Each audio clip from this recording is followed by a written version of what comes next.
Yeah, the nudie run of Ryder and Bryan was pretty funny. I'm trying to think of anything that comes to mind. Oh, my favorite by far, Scrappy, Dustin Lampros. He chugged an entire bottle of Howler Head. Oh, Jesus. And like they had it on camera, and I'm so surprised they didn't do this, especially because it's Dana White's whiskey. He chugged an entire bottle of Howler Head. And we went to the coaches challenge right after, and obviously he's acting a little tipsy. And Dana gives him $2,000. He's like, "Good show, kid." And he's like, "Are you okay though? Do we need to call the doctor?" But it was great. It was hilarious. And then after that, everyone else is like, "Oh, Dana White's giving out money. Let's take chugging Howler Head on the cage." It was, oh my gosh, that was probably the best. Did Dana know that he had chugged it? Is that why he gave him the? Yeah, because he did it right before we left, and Ortega and Volkanovski, we were all just chilling in the house, getting ready to leave in the vans, and Dustin pulls out the Howler Head, and he starts chugging it, and then everyone's like, "Oh my gosh, that's crazy." So I think someone told Dana, and then when we get there, Dana walks up to me and is like, "Dude, you are a champion," and gives him $2,000. Shout out, Dustin. Yeah. You said a couple of them already. Yeah, like you know what I mean. The homie Lampros, he did the Howler chug. That was cool. You know what I'm saying. I know Ryder and my boy Battles. Like the last 6 days, they crashed the Ortega practice. They went streaking or something. They were just wilding. You know what I'm saying. But I guess I would say my favorite part that didn't make it onto the show. I get it. They only got 45 minutes to make every episode. But my favorite part was for sure whenever me and the whole blue team, they surprised us. Volkanovski surprised us on the Saturday, and we all got to go out to the Apex on a Saturday and watch UFC Fight Night live. You feel me? And that was incredible. The main event that night was Rodriguez versus Watterson was that night. But the also coolest part of it, too, was the co-main event that night was my boy Morono and Cowboy Cerrone was the co-main that night. And, I had no idea neither. I didn't find out until 2 days, 3 days, 4 days prior when I was at practice because we don't know nothing. And then basically Cowboy came to train with us, and that was an incredible experience too, man, to be able to just dab up Cowboy, train and everything like that. And, tell him man, you're a legend of the sport, bro. All respect to Cowboy. You know what I'm saying? I've been watching him since I was a young boy. And he broke the news. He goes, yeah, I was just sitting here. I was sitting like this on the side. And then Cowboy goes, yeah, I got a new replacement, Diego Sanchez. He's not fighting this weekend. And now I got another guy named Alex Morono. And I look at him, I go, what? I go, wait, what? Morono, that's my brother. I was like, dude, you fighting Morono? And we don't know nothing that's going on because we've been trapped in isolation, And I go, dude, this is insane. Me and Morono, we've been boys since we were teenagers. You know what I'm saying? You fighting him this weekend, he's going to be here. I'm not going to get to see him or nothing because I'm trapped in this isolation house. This is insane. You know what I mean? But then it just so happened, too, that on Saturday, Volkanovski had surprised us, and we all got to go to the fights, you know what I'm saying? We got to get dressed up. They said, take your mics off. We took off those necklaces for 2 hours, you know what I mean? We got to put on clothes, any clothes we wanted. It didn't have to be the same tough clothes we were wearing all season. Got to get dressed up, you know what I'm saying? Looking good. We went into the Apex. Man, I wish I could just really paint the picture for y'all as best we could because they really treated us like we were celebrities when we came in, walking through the halls. I had literally, too, just won my first round fight 2 days prior. I had one on Thursday, and on Saturday we went to the Apex to watch this, and we were like one of the first audience members to go and see live fights. We watched it from the very first prelim fight all the way to the last fight of the night. Incredible fights all night from beginning to end. Even the fighters that were there fighting, they were like, oh, there's people here. And we were like, yeah, let's go. It was all 12 of us. It was all 12, 13 of us from the team. We were just a small little audience, and we were just yelling the top of our lungs, having so much fun.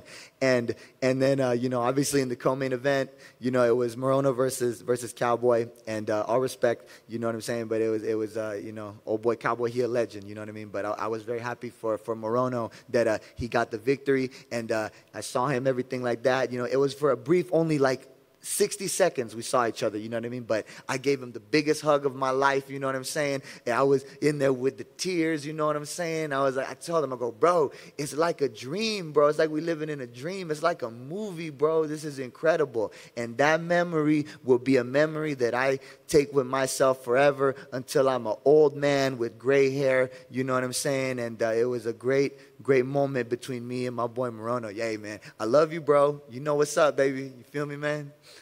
Other than the one funny thing is those Aussies, they like to play, they like to make bets, and if you lose the bets, you got to do a nudie run. And one funny thing was Bryan and Ryder ended up losing a bet in a game of pool, and they did a nudie run. It was like, man, what are you guys doing, bro? And they kept chasing that shit after like the end of the season. They were here in the Apex. They actually did a nudie run throughout the Apex just for fun. And I was like, you guys are fucking wild, but you know, people do what they want to do for TV time. Hey, it's cool, man. No, all respect, like. They're having fun, you know. If that's what fun is for them, that's cool. It would have been fun for the people to see at least. The people would have been like, "What the hell are these guys doing? Why are they doing a nudie run?" But yeah, it was funny. I didn't expect the naked run. That was interesting. Happened here at the Apex. I think Cameron, I can't remember who it was. Maybe Ryder threw him into the pool on his. He was on the lounge recliner, or whatever you call those. He threw that in the pool. That was pretty funny because there'd been a discussion, the Toyo Tires Challenge that we did, Volkanovski actually cheated to start that. He switched our gun from reverse to forward, and we didn't know it, and that didn't get aired. So I texted Volk and asked if he paid somebody to not put that in there, but he was kind of upset that it wasn't in there. So that was kind of funny. I mean, fair play on him to go and do that because it's all just fun stuff. We've had some crazy stories from some of the guys about what's been happening in the house that we didn't get to see on TV. Yeah. You heard about the Howler Head incident and the running around naked. I'm curious if you have any fun stories you want to share with us. Who told you the running around naked story? That should be my story. Well, give us the details. Then we only heard very little. Oh, okay, all right. Well, you know, this is why I was so surprised that no nudity made the TV, because there was multiple occasions. The first time, I'll just go into the best ones. I'm not going to go into all of them. I'll go into the best ones. But the first time Volk had came over to the house and he was doing like a little cookout for me and the boys. And towards the end, me and Ryder, we were playing Volk and Uncle Joe in a game of pool, and the losers had to go do, you know, to quote Volk, a nudie run, you know what I'm saying? And so, you know, Volk is like low-key pretty good at pool, and Uncle Joe was in my head, you know what I'm saying? He was talking mad junk, and I don't know if it was the accent or, you know, how old he was. It was really messing with me. So me and Ryder, we got smoked, and, yeah, we ran around the whole house. Butt naked, bless her heart. There was this one production lady who had no idea. We came around the corner, around the house, and she was like, "Oh," you know. But, and then the next time, it was like right before we left the house. Me and Ryder, we had Scrappy, you know, introduce us, give us like a, you know, like a basketball style introduction, and yeah, we went out and streaked through the Apex Center during Ortega's team practice. So, you know, we just wanted to give them a farewell gift because, you know, we just appreciated sharing the gym with them so much. So, yeah, you know, no streaking made it. We played this one game of speed Jenga. It was one of the nights where there was like multiple people under the influence. Everyone was pretty, like, for the most part, professional during the whole course of the show, but there was a couple nights where people like let loose, and it was always, I mean, maybe it was funnier being there and, you know, maybe being under the influence as these things are happening. But yeah, there was a bunch of stuff that happened that didn't make TV that I thought was kind of like would have been TV gold. But, you know, I'm not a producer, so I don't know, you know, what I'm talking about necessarily. For the record, I believe it was Gilbert who told us the story, so it must have left a lasting impression on him.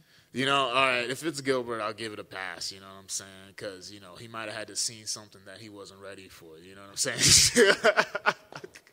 Thank you. Yeah, I mean, there was a lot of great moments in the house, especially that like didn't make the show, you know, for whatever the format is. But it's funny, like before my quarterfinal, there was like this bird stuck in our house, and I like got the pool net out and like caught the bird and released it, and it was like in the middle of like a really boring day, it was like eventful. Probably doesn't sound that much.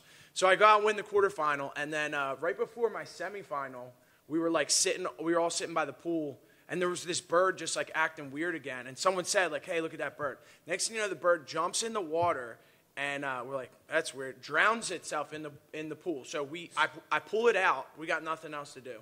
I pull the bird out, and we start trying to give it like, you know, the chest compressions. Long story short, we don't save the bird. The bird dies. We have like a proper burial for it and everything.